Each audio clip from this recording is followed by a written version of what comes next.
హైదరాబాద్ సచివాలయం ఆవరణలోని నల్లపోచమ్మ ఆలయంలో సీఎస్ శాంతికుమారి ప్రత్యేక పూజలు చేశారు. ఏప్రిల్ 7న పదవి సీఎస్ విరమణ చేయబోతున్నారు. అయితే ఆఫీస్ టైం ముగిసిన తరువాత నల్లపోచమ్మకు పూజలు చేశారు. అది కూడా ఒక్కరే వెళ్లి ప్రత్యేక పూజలు చేశారు. రిటైర్మెంట్ కు సరిగ్గా నెల ముందు పూజలు చేయటం ఇప్పుడు చర్చనీయాంశంగా మారింది.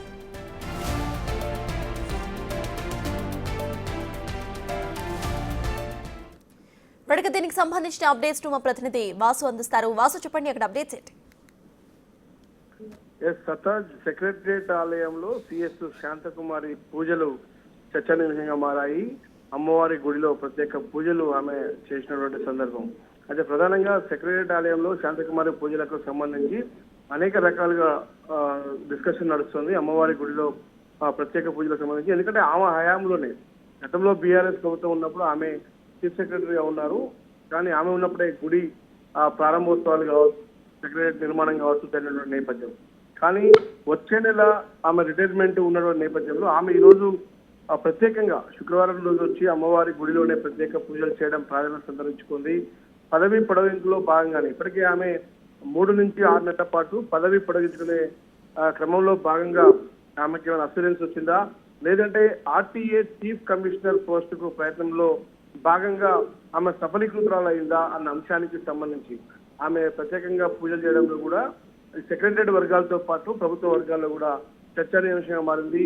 ఎందుకంటే ఆమె బీఆర్ఎస్ కాంగ్రెస్ ప్రభుత్వ హయాంలో కూడా సిఎస్ గా కంటిన్యూ అవుతుంది. గతంలోనే బీఆర్ఎస్ ప్రభుత్వంలో కేసీఆర్ ముఖ్యమంత్రిగా ఉన్న సమయంలో కూడా ఆమె సిఎస్ గా కొనసాగింది.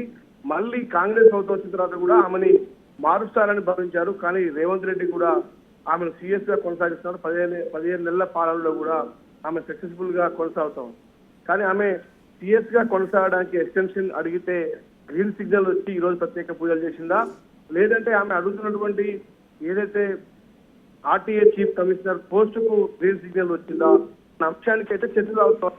ఏదైనా రెండు వర్గాలకు సంబంధించి 2 అంశాలకు సంబంధించి ఆమె ఎక్స్టెన్షన్ లభించిందా, లేదంటే ఆర్టీఏ చీఫ్ కమిషనర్ గా అస్యూరెన్స్ వచ్చిందా అన్న అంశానికి సంబంధించి ఈ రోజు ఆమె పూజలు చేయడం సెక్రటరియట్ వర్గంలో మాత్రం ఒక తీవ్ర చర్చ సాగుతా ఉంది. ఏదేమైనప్పటికీ ఆమె విధులు ముగించుకున్న తర్వాత ప్రత్యేకంగా పోచమ్మ గుడిలో ఆమె సెక్రటరియట్ లో ఆమె ప్రతిష్టాత్మకంగా నిర్మాణం చేపట్టినటువంటి ఆ సెక్రటరియట్ గుడిలో చేపట్టినటువంటి ఒక గుడికి సంబంధించి ఆమె పూజలు చేయడం మాత్రం ఒక ప్రాధాన్యత సంతరించుకుంది. ఆ ప్రాధాన్యత వెనకాల ఆమెకు ఎక్స్టెన్షన్ లభించిందా, లేదంటే ఆర్టీఏ చీఫ్ కమిషనర్ పోస్టుకు ఆమె చేసినటువంటి ఆ ప్రయత్నం ఫలితం లభించిందా అన్న అంశానికి సంబంధించి కూడా ఒక క్లారిటీ వచ్చిందా, అది ఒక డిస్కషన్ జరుగుతోంది. మరి చూడాలి.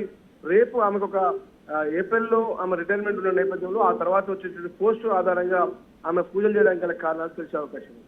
Right, thank you Vasu.